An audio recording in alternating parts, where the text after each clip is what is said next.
Today we're going to be talking about things that are expressed in different ways. So here we go. We're going to decide if each expression is equal to 1.21 to the 100th power.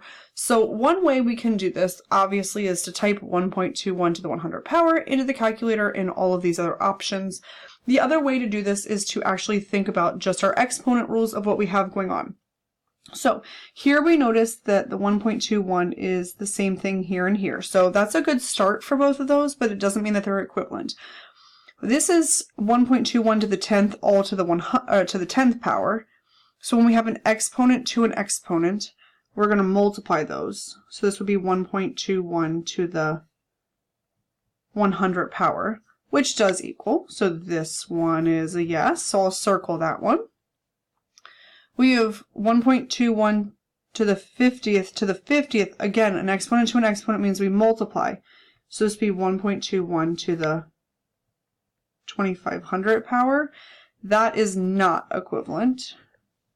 Here, we've got to kind of take a step back and look at this. We have 1.21 inside. This has 1.1 squared to the 100th power. So it does have the 100th power on the outside, but with this, we got to actually calculate what 1.1 squared is. And when you take 1.1 times itself, you do get 1.21 to the 100th power. So this one is also equivalent. And then here, we have 1.1 to the 200th power. Well, if we look back at this one, 2 to the squared and then to the 100th power, you multiply those two things. An exponent to an exponent, you multiply. So then this one is also equal. Okay? Exponent rules, or you can just type into the calculator to figure out which ones are the same. All right. So next thing we got going on here is some population projections.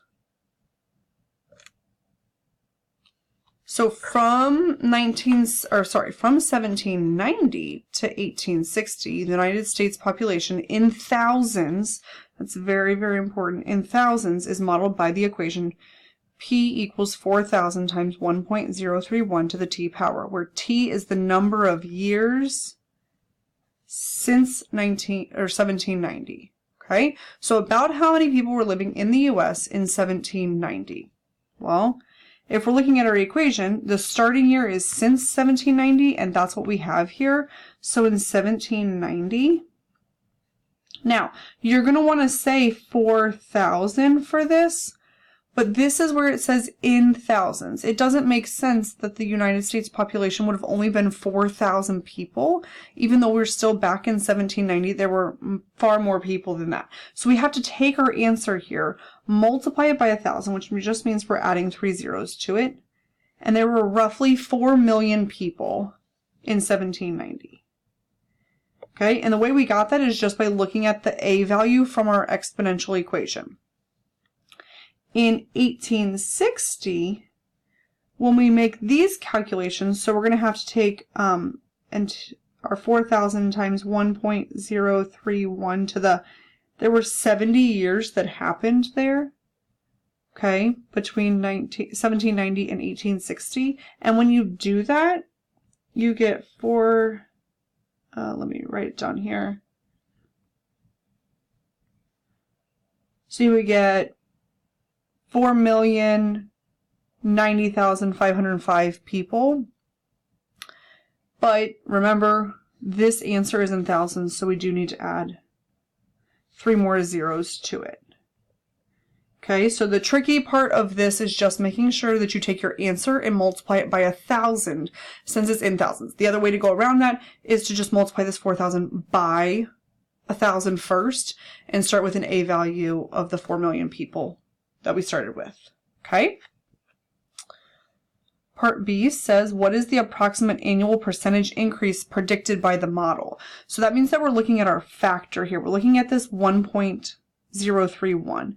So 1.031, if we get rid of the 1, the 1%, or sorry, the 100% that we started with, then we're left with the 0.031. But remember, we need to move the decimal place 2 spaces back over. So this means that the population increased by about 3.1% each year.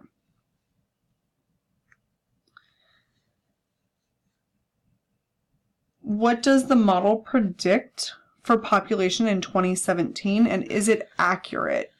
So with this, we need to figure out what this is saying. So we would have 4,000 times 1.031 to the, from 1790 to 2017, there were 227 years that happened.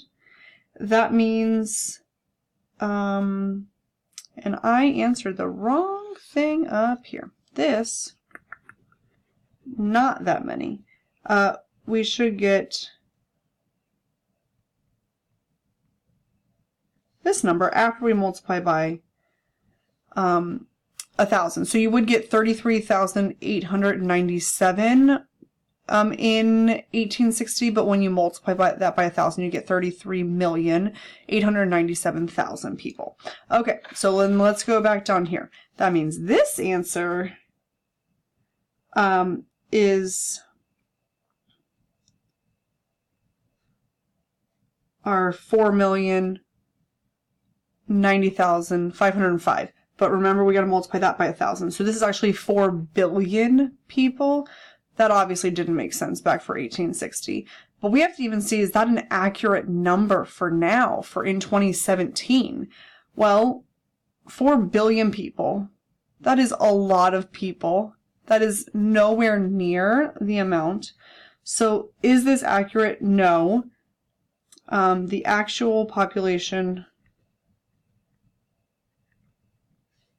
is about 326 million people, not 4 billion.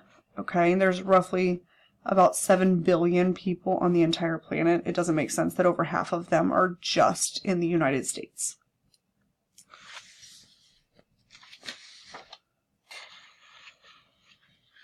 All right, the other thing we're going to talk about here is interest calculations, and going back and looking at our model and the way that we're calculating those depending on how often we are compounding interest. So here are 3 expressions. So let's just say that we have these 3 here and 3 descriptions. And in each case, $1,000 has been put into an interest-bearing bank account. So here's $1,000. That's our starting amount for each of those. No withdrawals or other deposits aside from the earned interest are made for 6 years. So we start with $1,000 and it's 6 years. Okay? So we have our 3 equations. We have our 3 descriptions. And down here it says sort the expressions that represent the same amounts of interest into groups. One group contains more than 2 expressions. And one of the descriptions does not have a match. Okay, so one of the descriptions does not have a match. And then we're going to write an expression that matches it. Okay, so if we're looking here, we have 6 years. So that's going to play into fact here. So like I see this to the 6th power. So let's take a look here. Here we have our 7% annual interest. All of them are 0.07, so we've got that.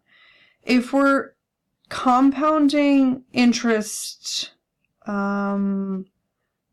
monthly here, okay, we're compounding monthly, that means that we would divide our interest rate by 12 months.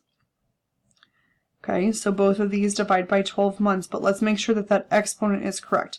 So there are 12 months in 1 year, and then we're going to take that to the 6th power because we have 6 years. So when you have an exponent to an exponent, that means that you're going to multiply them. Okay, so that means that these 2 go with the monthly. Okay, so we have semi-annually or every 2 months. So to look at this one, okay, obviously only one of them could be it. So it says 7% annual interest compounded semi-annually or every 2 months. If we're dividing by 2 here, that means that we're going to do this process twice in a year. That means that this middle one is going to go up to the top one. Okay? That means we need to write an equation or an expression for this. So we're starting with 1,000 still. We have 1 plus 0.07, that's our interest rate. If we're doing this every 2 months, we would have 6 times in a year, okay? And then if we're doing this 6 times in 1 year, in 6 years, we would have compounded interest 36 times. And so that is our expression. And that's it.